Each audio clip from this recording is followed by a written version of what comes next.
Hello, everyone. We're back. This is my name's Mike. This is my brother Mark, and we're back here talking about the tribes of Israel. We are gone through a lot of them now, and maybe we get some ideas about the main purpose of these talks is to have people from those particular tribes to know who they are, to understand maybe also where they ended up, and to understand that Europe is the home of most of the Israelite tribes. They ended up in Europe and obviously all the places where the Europeans went in the rest of the world. And so it gives us an idea about prophecy. When we're talking about Israel, we're not particularly talking about just the Holy Land, the land of Judah. We're talking about all 12 tribes of Israel here. So when we're doing prophecies, when it talks about Ephraim, it's talking about the 10 tribes of Israel. When it talks about Israel, it's usually talking about all 12 tribes and not just Judah by itself. So we don't consider other tribes. We don't call ourselves Jewish. This is a big misconception. And I hear a lot of Jewish people talk like this. And also Europeans, we don't understand. We kind of mess these words up.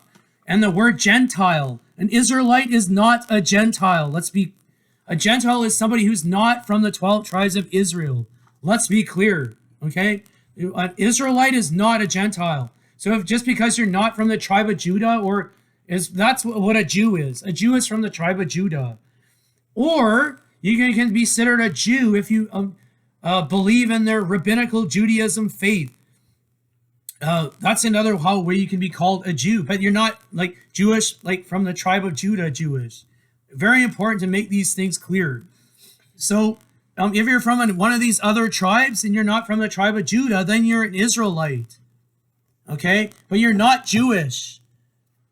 But if you're from the tribe of Judah, you are Israelite and you're Jewish. And so that's where people get them mixed up. And there was two nations. We had the nation of Judah, and we had the nation of Israel. There were two separate nations. So when we're talking about prophecy in the Bible, we need to say, who is it speaking of? Is it speaking about all 12 tribes, or the 10 tribes in particular, or is it speaking about Judah by itself? Very important, because there was two separate histories. That's why we have the book of Kings and the book of Chronicles. The book of Kings outlines more of the kings of Israel and their relations with Judah, the Judah kings. But the Chronicles is more specifically more about the kings of Judah. And as we could see, the kings of Israel were, they came and gone quite a bit quicker than there was more stability in the line of David. A lot of the kings ruled for longer periods of time. But Israel was definitely a separate kingdom and nation. So that's why, whereas we're talking about the tribes, I think I needed to make some of these distinctions and terms, as I did earlier. And when we were talking about the tribes, about Semitic and some of these other designations. So a lot of the non-Israelite peoples that lived in Europe are descendants of Japheth. Many of most of Europe and Central Asia was originally settled and occupied by people of Japheth. We're talking Europe here. And then when we talk about the Middle East, we mostly have people of descendants of Shem, also mixed with descendants of Ham. And Ham was mostly in North Africa and Canaan. And Shem was mostly in the Middle East, like Iraq and Iran and Arabia, Northern Arabia, Syria, these kind of countries. Okay? Because you got to remember that Abraham came out of Ur of the Chaldees. That's that area. Yeah, that's and that's Babylonia, which is where the Bible starts. So the Bible actually starts with talking about the Hebrew people, the birth of the Hebrew people, where they came out of. And they came out of Babylonia and that area, Mesopotamia, the Fertile Crescent, with the Tigris and Euphrates rivers. It talks about that in Eden, where Eden was. Those rivers led up to the Garden of Eden. And so the Garden of Eden is basically underwater in the Persian Gulf. That's basically where it was. The Garden of Eden would have been. So just to get an idea of where we came from originally and where what was the case. So when the tribes of Israel went into Europe, when they came from the Middle East, where they originated from, they congregated in the area of the Caucasus Mountains in Scythia area, also a place called Khazaria, and areas in Russia, Ukraine, Black Sea. That's where they congregated. And because they came from the city of the Medes. I remember I was talking about the White Huns and Naphtali and those eastern tribes of Manasseh. And that is something important to keep in mind as he was talking and continue. Just like to interject for a moment. So those other tribes of Israel, those 10 tribes of Israel, they had a separate time when they were taken captive out of the land. They had a different conqueror and a different oppressor. And so their migrations are connected to that. And Judah and that other couple half tribes and the other people that were with them, they have a separate history. They have a separate captivity with a different conqueror. So their migrations were also different. So we have to keep this in mind when we're looking at these tribes and where they ended up. And so today we're going to talk about the tribe of Asher. And this is actually quite an interesting tribe. Again, it's an enigmatic tribe like Gad. A lot of people don't know much about the tribe of Gad or Naphtali or Asher. And, a lot of people know a lot about Dan. Because Dan's easy to understand because wherever they went, they named the name of their father Dan. So we can clearly trace the tribe of Dan everywhere where they went, and they were very But here's the thing: Asher is similar to Dan. The character of Asherites is very similar to the tribe of Dan, and so they were closely related to each other. They were with each other in the north. They were the rear guard, and Dan was the leader. And Asher and Naphtali was Dan's brother. And so they basically ended up in the same places. And they had similar character to each other. All three of these tribes are very warlike. Tribe of Gad was warlike too. That's why we have the sign of the mounted horse. And again, the sword, the lion with the sword. Very warlike tribes here. And Asher has a different aspect. We could call them the happy warriors. So they were very warlike and seafaring, like their Israelite brother Dan. Asher had a different mother though, and like Gad and Asher had the same mother. Zilpah, Leah's handmaid. They had the same. So Gad and Asher were brothers, real close brothers in the aspect of they had the same mother. And they had similar character, very warlike. Gad was not known for being seafaring, though. Gad liked to very similar to Reuben in the aspect they liked to be in fertile lands. They liked to, dwell in fair bit peace. But they were conquered. But they had said that they were going to conquer, and they did. And Asher has similar characteristics to their brother Gad in that aspect. They didn't do very well in the land that was given to them because they were given the land of Phoenicia. And it was a very powerful nation at that time. So when they came in there, they weren't able to defeat the Phoenicians because the Phoenicians they had metallurgy, they had good weapons, they were they had established city-states like Tyre, Sidon, and they had Akko, and they had there's another city that I forget the name of it, but it was very very powerful. And so the tribe of Asher dwelt in this land, and so they had to fight for coastal and well, basically a fight just to exist, basically, to live in the cities that they had. They were totally surrounded by the Phoenicians, and the Phoenicians had a lot of effect on the children of Asher.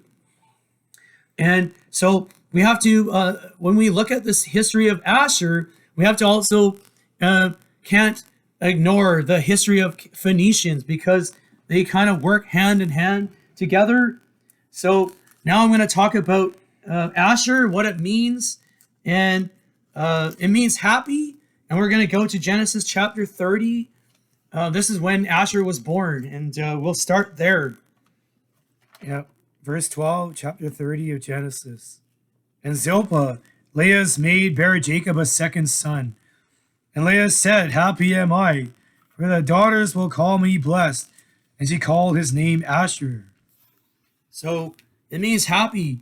And later on, we're going to see where the idea and the symbols of Asher. One was the cup. It's like a cup, like a wine glass or a cup. And the other one is actually the olive tree. Or also sometimes you get also in the impression of the cedar of Lebanon, but it's the olive tree. Because from olive tree, they got the oils, the precious olive oil. And they used that in the temple, and they used it for other purposes. And so the tribe of Asher was a very fertile area. And it said royal dainties would come out of her. And that it was a very blessed area. And Asher was their tribal numbers grew substantially from in the Numbers 1 to even the time of Numbers 26. And when they entered the promised land and they were living there for a while, their numbers swelled. And it's because they lived in a very fertile land. And they became very wealthy because their land was good for olives and they were seafaring, and they had the Phoenicians, and so they got known for building ships and metallurgy, working with metals like their brother Gad and Dan. Their brothers Gad and Dan, they were good at that as well, and that's also why they're also quite warlike. And but they had this happy thing where they like to have fun, sing and dance. It talks about Irish eyes are smiling, and a lot of the tribe of Asher ended up in Ireland. And another place where the tribe of Asher ended up was Sweden, actually.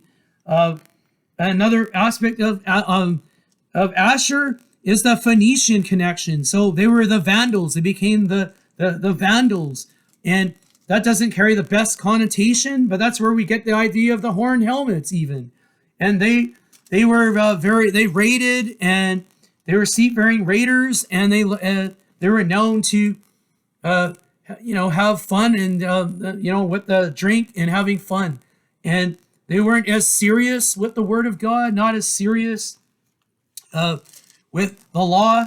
And so they had problems with losing their their identity of and God, and following God and being close. So then they had problems with idolatry, with Baal in particular, the gods of the Zidonians. And so they struggle with that's one of the things that the tribe of Asher struggled with, being completely dominated by Phoenicia. And so that's why the tribe of Asher ended up in Spain and North Africa, in Galicia, a place in Spain called Galicia, and Northern Africa, and parts of Germany, and Denmark and Norway, and Scotland, and parts of the British Isles, because they were sent there from their captivity. But also because they were there. They were seafaring peoples, and they ended up in those places. So that's where you'll find the tribe of Asher today. So that's what it means. And we're going to go to, Genesis 46:17. I'm just going to go quick. They have Asher had a son, Isway or Asi, and then we have the Beriah, Jimnah, and Isra. And they have that Isra, Asi. And so Asher also was known as the Aseru by the Egyptians. And the Egyptians knew them as seafaring, conquering, warlike people, known as the Asaru. That was an early name that were given to the tribe of Asher. So those names give you an idea. Also, where they became known as the Vandals with a Viking-like behavior, and we'll see that in a minute where they got that from, because that was one of the characteristics of the tribe of Asher. We're going to go to Genesis 49:20 to give you an idea of how blessed their land was. And so this is part of their prophetic prophecy regarding Asher. Before I read, I'd like to point out that as we were saying that a lot of the tribes and had separate histories and were taken out of the land, but some prophecies are actually about specific tribes and on their history and their future and their character. So when we read these scriptures, they're individual prophecies for these very tribes. So that's the unique part of these prophecies that we're reading here. That's the uniqueness of it. Because generally it's either for Judah and that group or the other 10 tribes, usually addressed to either one or those two, like the book of Kings and Chronicles. But in this case, we're reading actual prophecies about the tribes themselves. So I'm going to read that in verse 20. Out of Asher, his bread shall be fat, and he shall yield royal dainties. So that's talking about the wealth of the nation. That Asher would be very wealthy, and he was, because he was trading. He had a merchant nature to him, a warlike raiding nature, like a Viking warlike raiding nature to him. And because he lived in such a fertile land, obviously you could grow good. You had lots. You could have bread and wine and cups, and where you can make royal dainties and nice, oils. As we could see, we'll see in Deuteronomy 33. Again, another blessing. So Asher was a very blessed tribe. So we're going to see that in Deuteronomy 33, where it carries on. So where we get the cup sign and the olive tree signs of Asher, that green olive tree and the cup sign, the symbols. We get a lot of this from the idea of Genesis 49 and also Deuteronomy 33, verse 24. And of Asher he said, let Asher be blessed with children. Let him be acceptable to his brethren. Let him dip his foot in oil. Thy shoes shall be iron and brass. And as thy days, so shall thy strength be. There is none like unto Jeshurun, who ride upon the heaven in thy help, and his excellency of the sky. The eternal God is thy refuge, and underneath are the everlasting arms. Shall thrust out the enemy from before thee, and shall say, destroy them. Israel then shall dwell in safety alone. The fountain of Jacob shall be upon a land of corn and wine. Also, his heavens shall drop down dew. So, it says that he would dip his foot in oil. And that oil's that olive oil. So that's where you get the olive tree from. That land was known for olive trees and cedars of Lebanon. And that's wealth. And it's fertile land. So that's where you get the bread being fat and the royal dainties. And they were happy. So the cup, when you're happy, you drink, you're merry, you're happy. That's where you get the cup, or the cup of blessing. So they would get and you got this cup, and Jeshurun has that. The Asher is a root, happy, and it's talking about the blessings that God would bring upon the tribes of Israel. So it starts with Asher, but ends in basically speaking of all 12 tribes, having that blessing of corn and wine. So, and Asher was at the gates of the enemies. So they were actually truly, Dan and Asher truly were protecting the rest of Israel from their enemies. They were, so Asher, that's at Jeshurun's I was speaking of. And then we talk about, let's go to Judges 5:17. It gives us an idea of Asher's seafaring nature. And just like Dan, they had this seafaring nature about them.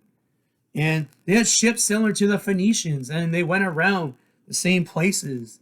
So, as Dan and Phoenicia did. So, Judges 5:17. Yeah. Gilead abode beyond Jordan. Why did Dan remain in ships?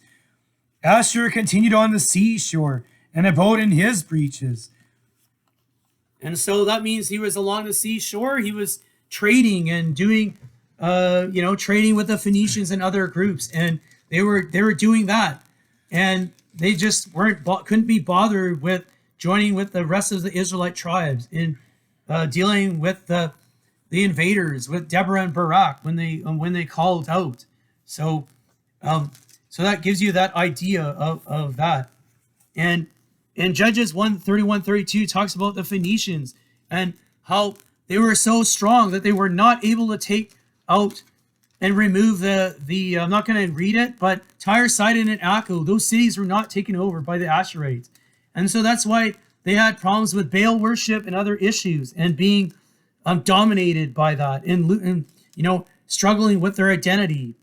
And so Judges 7:23 shows that they were a warlike tribe. Judges 7:23, where they helped Gideon against Midian, and they helped Gideon, which was a Manasseh, and for some reason Asher seemed to help out Manasseh a lot.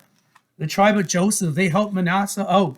They were to the east of them, and so they helped out them in that time. So that gives you an idea. They were a warlike tribe. They weren't just only interested in merchant trading, as they might think in Judges 5. They were a very warlike tribe because they had to deal with Tyre and the Phoenicians, and they were a strong enemy. But I'm going to briefly talk about 2 Samuel 15. Solomon gave 20 cities of Asher to Hiram of Tyre, and so that angered the Asherites, the tribe of Asher, and that's why probably the reason why they sided with Jeroboam of Ephraim and Israel, and they left from following the kings of Judah, because that would be a strong provocation. He literally gave them, here you go, here's the enemy of the Asherites. Here you can have 20 cities of theirs. Here you go, and so that angered them, and so I think that was a very upsetting thing for them. And so that's probably would have been the provocation or a justification for leaving the tribe of Judah. But they did have that. Not being said, there were Asherites that stuck with Judah, a small portion of Asherites who did keep their identity. And how do we know this? Because of Luke 2. And we're going to finish here. Luke 2, which is very interesting. And it's actually a female prophetess, or a lady who was in the temple, abode in the temple, and she met Yeshua as a baby, and she knew who he was and what it was all about. And I think that's interesting. And she was from the tribe of Asher, so she obviously did not lose her identity. And I think that was interesting to point out that not all of the tribes, other than Levi and Benjamin, not all of them left Judah. Not all of them left, and some of them actually stayed in Judah when the Babylonians came and took them out. So we have some remnants of other tribes in the time of Jesus, even, and so that's why I think I want to really mention that. And actually, she's the only one that's really mentioned from the tribe of Asher. I mean, we have other chieftains and kings, but not anything major till we get to Anna. And so I think that's the point I was going to make. So let's go to Luke 2 quick, and then we're going to end here with the tribe of Asher. I think I covered it pretty good. I don't think there's much more to say about it. Well, yeah, before we go and finish, he was mentioning about the Vandals in that.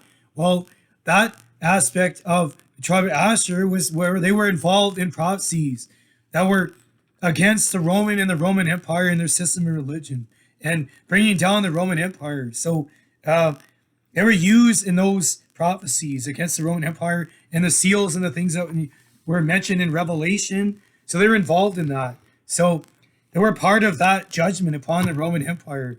So I just wanted to let people know that before we finish. And we'll read about Anna here in Luke 2, verse 36. And there was one Anna, a prophetess, the daughter of Phanuel of the tribe of Aser. She was of a great age and had lived with a husband 7 years from her virginity. She was a widow of about 4 years, which departed not from the temple, but served God with fasting and prayers night and day. And she coming in the instant gave thanks, likewise unto the Lord, spake of him to all them that looked for redemption in Jerusalem. And when they had performed all things according to the law of the Lord, they were returned unto Galilee, to their own city in Nazareth. Oh, there you go. Very interesting that we have somebody from the tribe of Asher, a prophetess, in the temple day and night, praying and fasting, and she actually identified Yeshua as the Messiah, as a babe. And she was an older, very, very advanced in years. She was an elderly lady. So she was waiting for this. And she was a prophetess. So she saw what was coming. And that's interesting about the tribe of Asher.